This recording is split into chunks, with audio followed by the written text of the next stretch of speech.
As Iyanla Van Zant once said, it's important that we share our experiences with other people. Your story will heal you, and your story will heal somebody else. At Project Sleep, we believe that your stories matter, which is why we train people with sleep disorders on how to share their stories through our Rising Voices program. This Rising Voices podcast series features a variety of firsthand stories from people living with sleep disorders around the world. Each person's story offers unique and important insights. Welcome to Project Sleep's podcast. Project Sleep is a 501c3 nonprofit organization dedicated to raising awareness and advocating for sleep health, sleep equity, and sleep disorders. I'm your host, Julie Flagar. We're so glad you're here as we work together towards making sleep cool. On this podcast, all guests express their own opinions. While medical diagnoses and treatment options are discussed for educational purposes, this information should not be taken as medical advice. Each person's experience is so unique, which is why it's so important to always consult your own medical team when making decisions about your own health.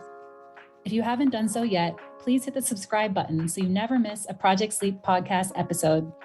And if you enjoy this podcast, please leave us a rating or review wherever you listen so that we can reach more listeners and raise more awareness. Hello, everyone.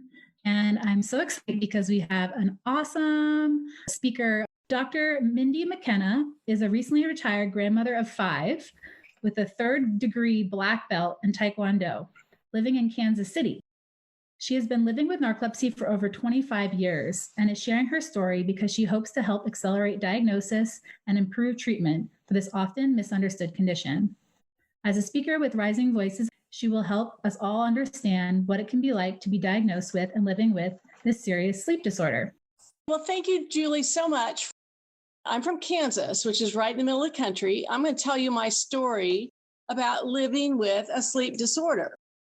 So my childhood years back in the 1960s were really fun and carefree. I was very active, and I was the beloved baby of the family. I was constantly swimming and horseback riding with my father, and life was great at first.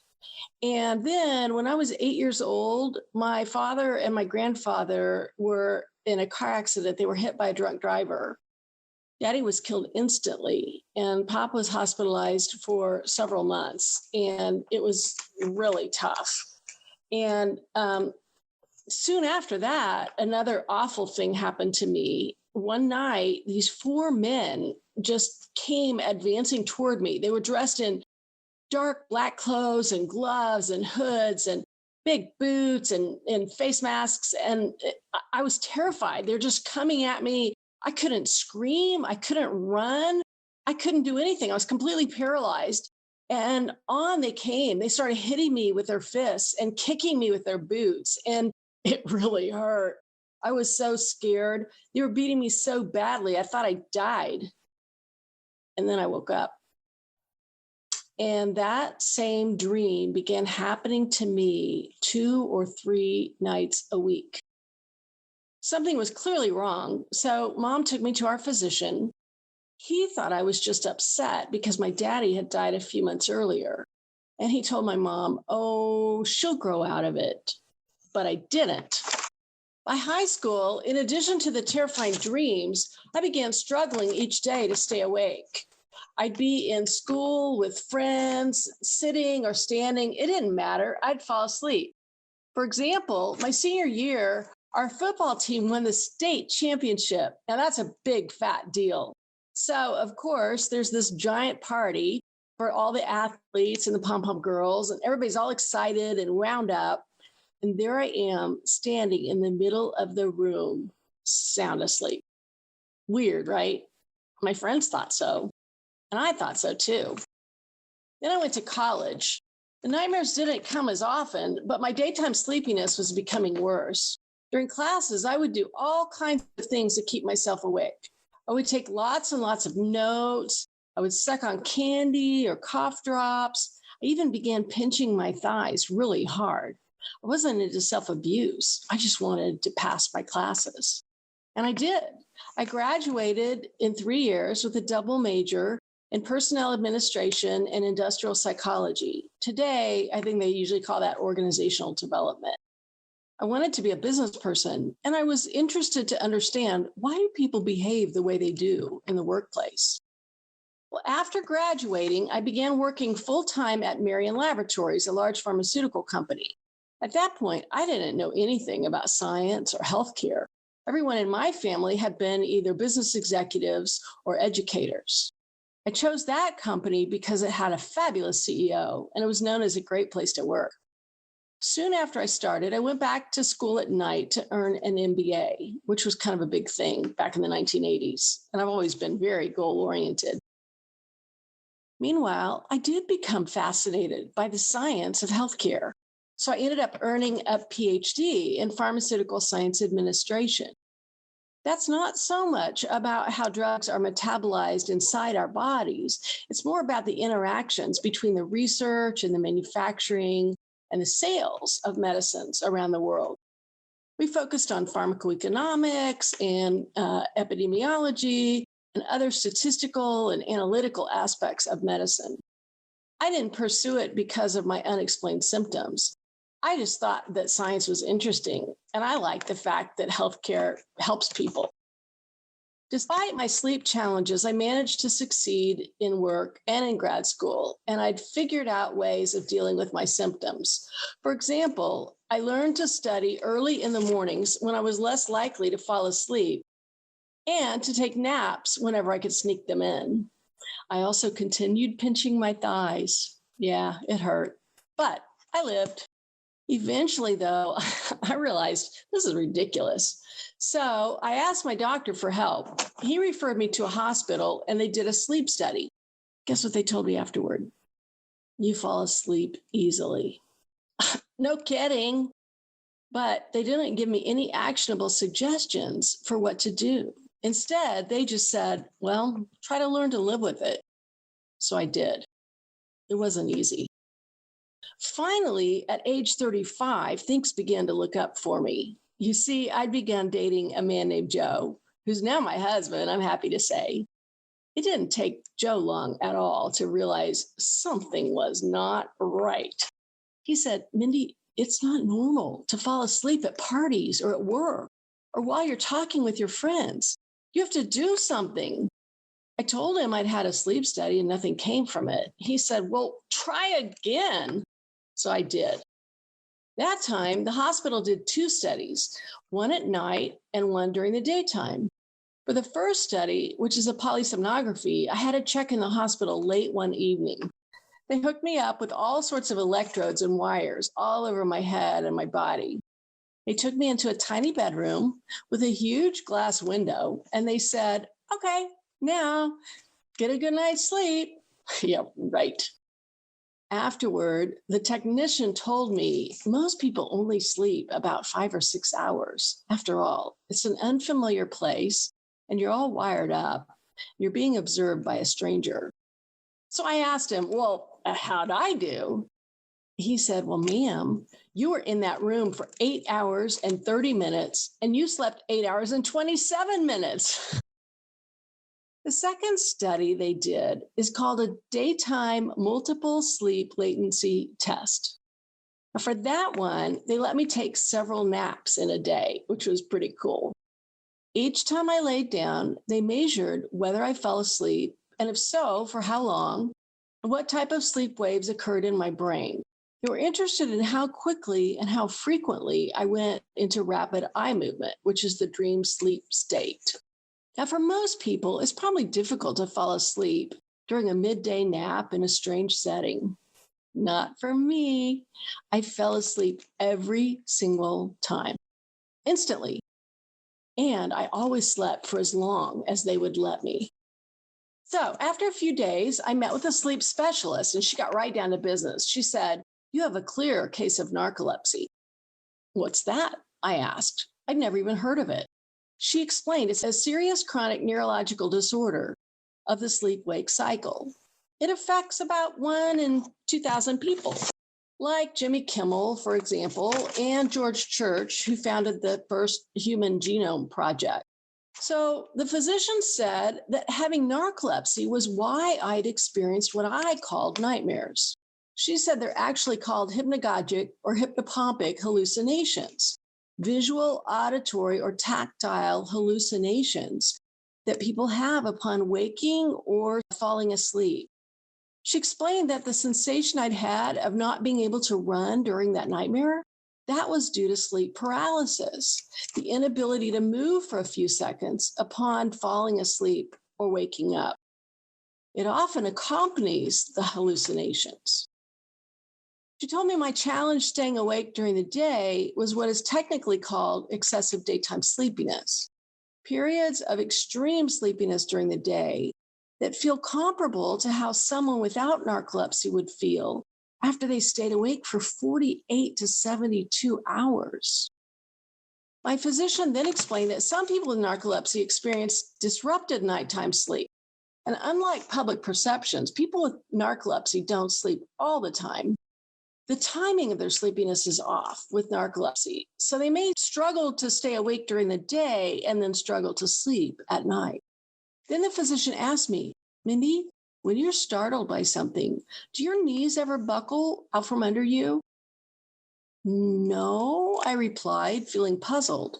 She explained that many people with narcolepsy experience a symptom called cataplexy, striking sudden episodes of muscle weakness. It's usually triggered by strong emotions like laughter, exhilaration, anger, or surprise. And the severity can vary from just a little slackening of the jaw or a buckling of the knees to falling down. The duration might be for a few seconds, or it could last several minutes. The person remains fully conscious, even if they're unable to sleep during the episode. My physician then told me that to distinguish between those who do and don't experience the symptom of cataplexy, healthcare professionals refer to narcolepsy with cataplexy as type 1 and narcolepsy without cataplexy as type 2. Research suggests that narcolepsy with cataplexy is caused by a lack of hypocretin, which is a key neurotransmitter that helps sustain alertness and regulate the sleep-wake cycle. Less is known about the cause of narcolepsy with cataplexy. Physicians shared a lot of other information with me that day. I don't remember all of it. Until then, I'd had no idea why I was having those terrifying dreams or why I struggled so much to stay awake. So you might be wondering, well, what'd that feel like to finally be diagnosed? Well, I'd known something was wrong. So when she named the condition and explained about it, she was addressing a huge mystery in my life. At first, I admit I felt really frustrated. I mean, by then, I'd been dealing with those symptoms for over 27 years. I sought help from a physician and from a hospital sleep lab. So when I finally, at age 35, received the diagnosis, I thought to myself, why did that have to take so long? I also felt another powerful emotion, a sense of relief. For a quarter of a century, I'd been wondering, why can't I stay awake like normal people? So to learn that I had an actual medical condition, well, that made me feel less alone and not so misunderstood. Frankly, the main thing that I remember from that day is what happened the instant after I left her office. You see, back then, virtually every public building, including doctors' offices, had payphones because smartphones weren't yet available. So right after leaving my appointment, I went out to that payphone and I called my parents and I said, hey, there's a name for what I have. It's called narcolepsy. And it's serious. And you need to stop making fun of me. I mean, you need to make some adjustments and realize that I'm dealing with this and I need some respect. And so they did. I mean, my parents hadn't been hateful. They hadn't been cruel. They just didn't know any better. None of us had ever heard about narcolepsy. So having finally been correctly diagnosed, what were my options? Well, unfortunately, there's currently no cure for narcolepsy, but there are treatment options. There are wake promoters or stimulants for daytime sleeping. And sedatives can increase the deep sleep at night. People with cataplexy sometimes use antidepressants to deal with that particular symptom.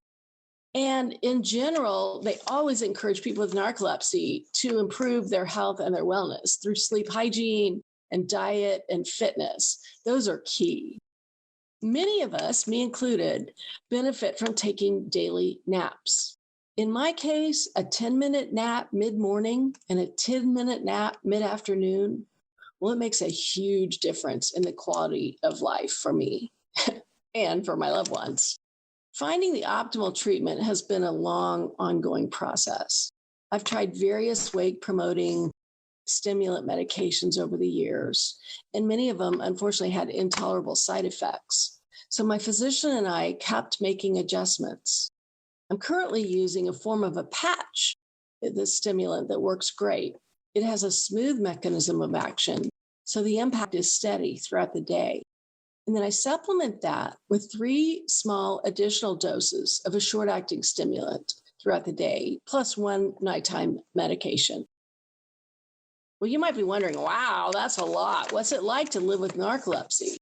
And I've been asked that question a lot, and I describe it a couple of ways. The first one is by referring to ceiling lights. I mean, some lights have a dimmer switch, right? As you slide the switch up, the room gradually becomes lighter. And I think that's probably like what it feels like for most people as they gradually wake up in the morning. Then as you slide the switch down and the room gradually becomes darker, I think that's probably how most people feel as they gradually become sleepier before bedtime. I don't have a dimmer switch. I have on and off. 1 second, I'm awake. The next second, I'm asleep, often without warning. Not everyone with narcolepsy experiences this phenomenon. It's just how the disease works in my situation. The second way that I describe what it feels like to have narcolepsy is by talking about monkey bars. You remember those, don't you? From back when you were a kid? We'd climb up a ladder and we'd grab hold of a bar and start swinging our legs back and forth to get the momentum going. And eventually we'd be swinging hard enough that we could let go with one of our hands and reach out and grab the next bar. And we'd keep swinging our legs, and then we'd grab another bar, and one after another. But I would begin to wear out. I couldn't focus on making it all the way across the monkey bars. I was just trying to hang on so I wouldn't drop to the ground. For a person with narcolepsy, or at least in my experience, many days, I feel like I'm hanging on to monkey bars. It takes all my effort just to keep from falling down. But as I mentioned, my medications have really helped, and I'm thankful for them. I always take them right on schedule, 4 times a day, in fact. Yeah, that's not easy. Perhaps some of you have had to take medicine several times a day. In my case, taking medicine 4 times a day, 365 days a year for the past 25 years, it's been a lot. And often the medications needed by those with narcolepsy, they're controlled substances. That means the medicines are vulnerable to becoming addictive or being misused. And so there's lots of rules and restrictions for the doctors and the pharmacists and the insurance companies. What that means for me is that every 30 days, I have to start the process over. I call the doctor's office and I ask them for my refills, and they issue the prescriptions to the pharmacy who refills them if all those various rules were met. Navigating that giant complex puzzle every 30 days for the past quarter of a century sometimes been discouraging, but I've done it. One thing that helps me stay positive comes from something that a friend of mine told me. He has diabetes and must often inject himself with insulin. So one day I saw him step out of the room to inject himself, and I asked him, "What's that like for you?" You know what he told me? He said, "I look at it as a pause in my day, an opportunity for gratitude." What a cool idea. So now I do that too. 4 times a day, whenever I take my medication, I pause and I make a little prayer of gratitude. I give thanks for the scientists who discovered the condition and those who are working to come up with newer, better medications. Thanks that I have access to qualified healthcare specialists and insurance to help pay for my medicines. I'm thankful for my family and my friends who've been supportive every step of the way. and thankful that I've been able to have a successful career. I'm really proud of that. Life with narcolepsy has not been easy, but I have had a good life. My husband, Joe, and we've built a good marriage. I have a rewarding career, traveling to conferences all over the world, sometimes for weeks at a time. Each time I take care to ensure that I have enough medicine to last me until I would return home. It usually worked out. Well, except for that one time when I went on a medical service trip to Honduras. My arrival and my time there went fine. But when we were scheduled to depart, there were heavy rains and the airport flooded. So our plane didn't take off. We had to wait for the next flight on the next day, which, of course, was overbooked with all the people from the day before. And on it went. Well, long story short, I did eventually make it back to the USA, thanks to the rest of the team. Because you guessed it, I ran out of medication. So I ended up sleeping through the last few flights and gate areas. Because without medication, I can't stay awake, not even for a day. I mean, without my medication, I couldn't drive, I couldn't work, I couldn't even be talking with you right now. But somehow, through the years, I've always found a way to deal with my narcolepsy and to keep going. For example, when I was to speak at a medical conference, which was a key part of my job at the American Academy of Family Physicians, where I worked the last 12 years of my career, I'd always check the schedule in advance, and I'd plan when I would be able to sneak off for my twice-a-day naps. It usually worked out fine, except that one time. I was at a conference down south. Came time for my afternoon nap, and I decided, hey, I'll go snooze on the beach. I mean, who wouldn't want to enjoy all that southern sunshine? Seemed reasonable to me. But you guessed it, someone caught me out there, and they thought I was sleeping on the job, which I guess technically I was. But I did have a doctor's note to back me up. Anyway, over the years, despite some of the obstacles that narcolepsy brings, I've always worked it out. That's what people with narcolepsy do, right? We work it out. And not just the challenges of managing our sleep disorder. Life is full of challenges for everyone. When I was 45, that's 15 years ago, for those of you who are keeping track, I was diagnosed with melanoma, a potentially lethal form of skin cancer. I was fortunate. The melanoma was surgically excised and no chemo or radiation were needed. But what a wake-up call. I quickly became motivated to be more diligent about exercising on a regular basis. Because we all know if we find ourselves needing to go through chemo or radiation, we're going to be far better off if our baseline is good. So I flipped open the yellow pages. I know, right? But I mean, that was 15 years ago and people still used phone books back then. And I found a YMCA that offered Tae Kwon Do classes. And I went to the class and I fell in love with the sport. And it became a huge part of my lifestyle. Over the years, I kept progressing, and eventually I became a third-degree black belt. Was it harder with narcolepsy? Well, of course. Could I do it? Absolutely. For example, during our all-day tournaments, in which I was both a competitor and a judge, I just made sure the officials knew that I would need to take a short break each morning and each afternoon to step out and take my medications on schedule. So what does the future hold for me now? Well, I mean, who knows? Who knows for all of us, right? I am thankful that narcolepsy is not at this point known to shorten life expectancy. Yay. I've recently retired and Joe is retired and we have a blast with our 5 awesome grandchildren who live like 10 minutes away. We also have lots of cool nieces and nephews and siblings and friends and people to see, places to go, you know? Also, I'm committed to using some of my time to raise awareness about narcolepsy. Because currently, the average lapse time between onset of symptoms and accurate diagnosis is 3 to 5 years, and 10 to 15-year delays are not uncommon. That's too long. In my case, it took 27 years from that first hallucination as an 8-year-old child until the date I was finally diagnosed. That's over a quarter of a century of living with a condition that was not being treated. And it's estimated that the majority of people with narcolepsy are currently undiagnosed or misdiagnosed. Well, clearly, people who have not been accurately diagnosed are not going to be receiving the treatment that they need. That's not okay. I'm thankful that research is underway to improve diagnosis and care. I'm hopeful that one day there will be a cure for narcolepsy or maybe a way to prevent it. Meanwhile, I'm doing what I can to help ensure that narcolepsy is better understood so that people with it will be more promptly diagnosed and more appropriately treated, and frankly, that they will be respected by their family and friends. So that's why I've shared my story with you today. Yay! Great job, Mindy.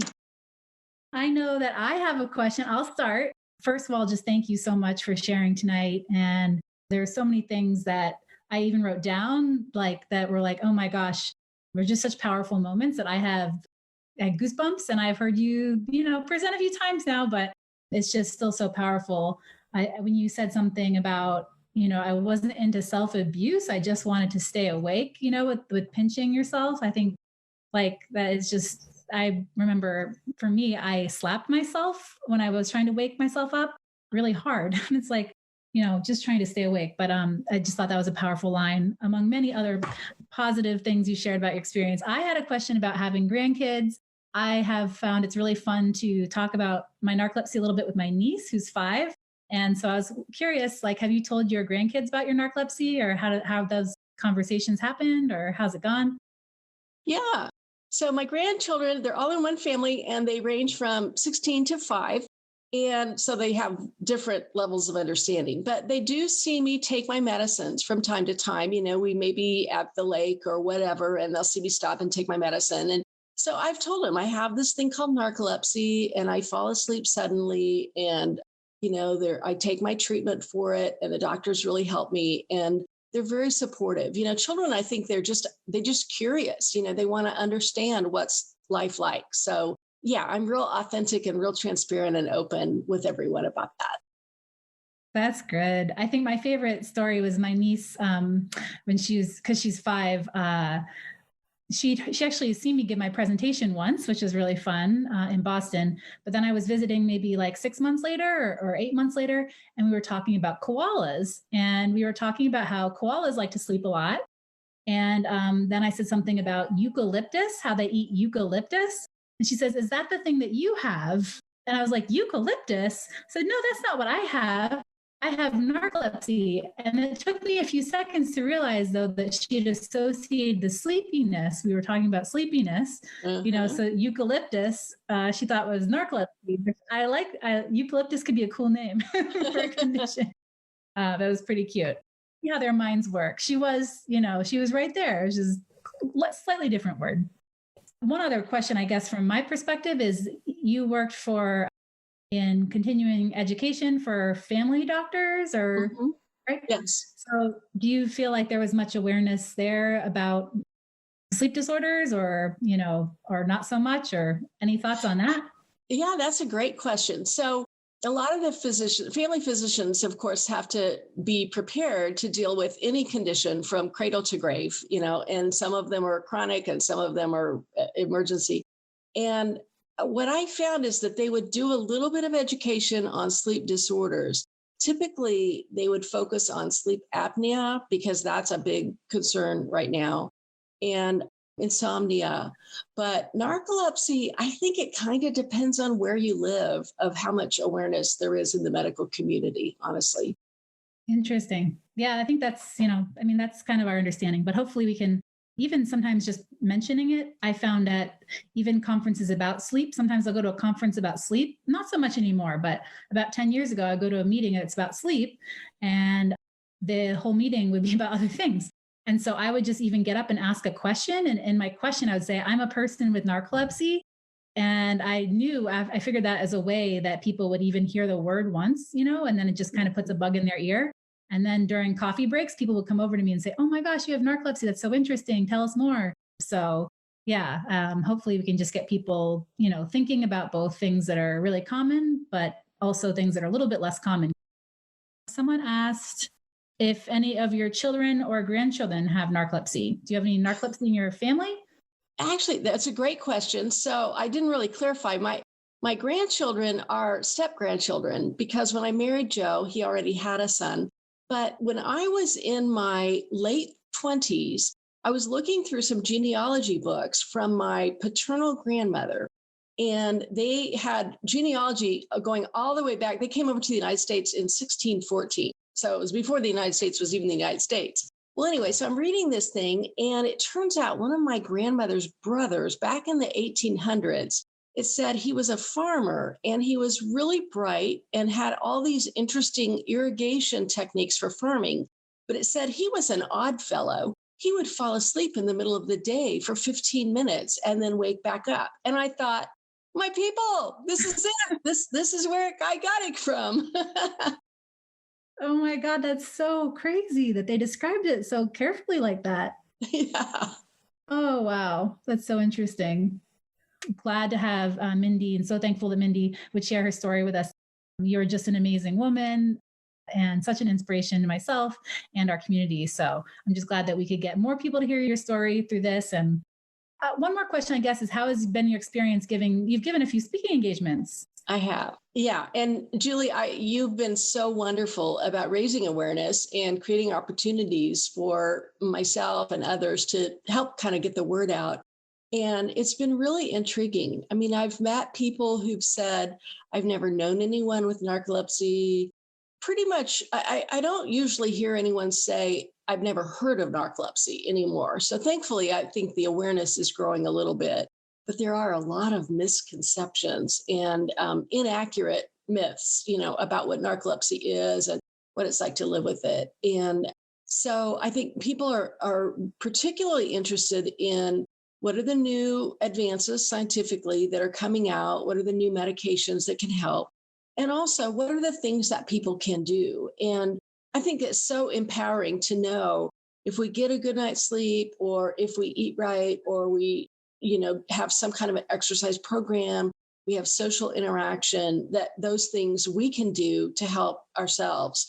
So I think it's a combination of, we do need the professional medical community to be helping us with scientific advances. And we also can do the things that are up to each of us to do.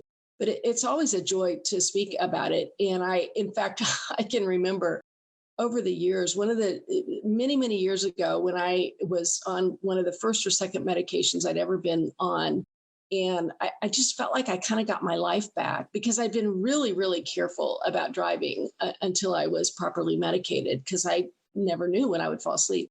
And so I wrote this little love note to the company that manufactured the product. And I said, not really a love note, but a note of gratitude. And I said, thank you so much for discovering this and manufacturing this and making it available, because, I get my life back. And it really, for real human beings out there, this makes a difference. And knowing that, I had worked in a drug company once upon a time many years ago, and it's exciting, I think, for people to feel like, hey, the science that we're doing is actually helping a real life human being. That is so important to remember. There's so many people in our community that are working on new treatments, and sometimes it can feel so far off that, it can feel like, oh, is this really making advancements? But they really are, and they are really impacting people. And that's a good reminder to remember there are clinical trials too. So there's a lot of advancement. There is clinical trials happening for narcolepsy, and participating in those is a great way that we can help make advances as well, because we can't get new treatments unless people are willing to be part of clinical trials. I just want to thank you again for sharing your story and for all that you're doing in raising awareness in your community. Thank you, everyone, for tuning in.